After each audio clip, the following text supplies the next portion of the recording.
In terms of, so Keitel is Calus's daughter. Where is Calus? What's he doing? That's the great mystery. No one is quite clear on where Calus has retreated to. Nobody knows. The Leviathan went silent when the pyramid ships arrived in the season of arrivals, and has now fled. Yeah, Calus has dipped, and nobody is quite sure why, but the Leviathan certainly isn't there anymore, which makes Keitel's arrival all the more intriguing, because you sit there, and if you have that question in your mind, there is a chance that she either has the answer or is already looking for the answer as well.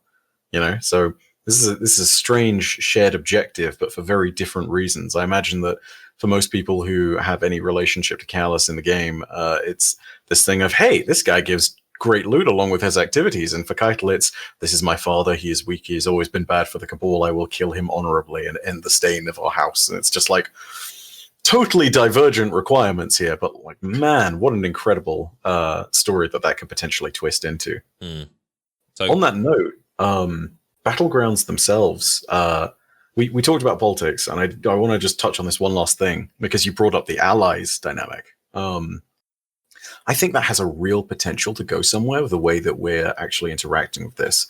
By smashing the tribute chests at the end of that activity, and by defeating the various chosen that might ascend to Keitel's War Council, we are doing exactly as is stated in the opening cutscene of the Helm. We're destabilizing Keitel's control over the Cabal.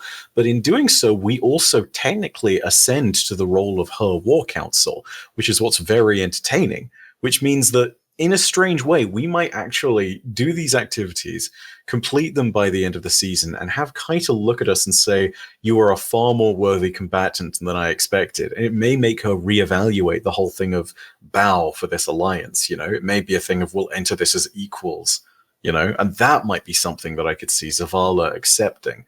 Maybe not, because, again, history with the Cabal and humanity has been somewhat riddled with conflict. Not to name anyone in particular, but Gaul knows what he did. And yeah, it could be a really interesting platform towards moving relationships in one direction. Yeah, I'd love to see where that goes in particular, because this actual muckery about with the Cabal stuff, it actually has consequences within the old, ancient rules of the Cabal Empire. The entire thing could lead to some really interesting narrative places. I'm really fascinated to see what this does. So Calus and Keitel, I assume they would be enemies right now. Would they get along? Are they still complete enemies, or because Calus is Calus is pretty much an ally of us, kind of, and Keitel's kind of trying to be. So the enemy of my enemy is my friend. Are they both on the same page, or I assume they're not, because she backstabbed. Yeah. So they are.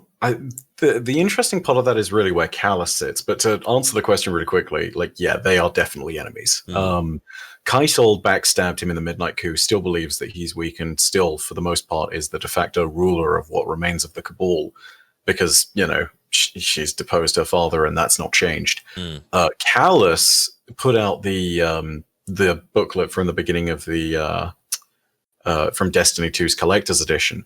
And that's really significant, because in that he names her as a conspirator in the Midnight Coup, and he says that she must die. And to the best of my knowledge, that hasn't changed, because at the point in time when we killed other conspirators of the Midnight Coup, such as, say, Gaul, Calus has rewarded us really quite handsomely with that. So I would think that if we're sitting here and we're seeing all of this go down, you still have them as enemies. The really interesting part of the question, again, is Calus, because when the pyramid ships arrived, he went silent, and now he's gone. And so nobody really knows what the hell's going on with Calus at the moment, and that makes for a very interesting story. Right. It makes for this question of, has he realized that his apocalyptic view is wrong now that the darkness has arrived sooner than his prediction, now that it's thrown off everything that he wrote in the Chronicon? Well, him and his scholars. Is it the case now that perhaps he's doubled down on it? Because it's one of these things of, I told you I was right about the apocalypse. I told you. And it's like, now he's retreated because he's trying to find some other force. Maybe there's something going on where he's retreated and gone directly towards where the darkness have occupied territory. There's all sorts of questions about it. And sadly, we don't have a concrete answer. Yeah. But yeah, they're definitely not allies. They will be at each other's throats if Calus shows back up. Maybe they should be. Maybe we should all just be friends. You know, like the way I see it, I don't think they've got much. I think they've got more in common. Like why not family reunion and get back on the same side, and we can all be. You know, how cool would it be to open up Destiny and you can choose. What is it? Guardian, Human, Awoken, Exo, and then choose Fallen, and then choose Cabal. Like that would be an ideal world. And obviously the Vex will kind of always be enemies, and the Hive will always be enemies. I don't think there's any allying with them.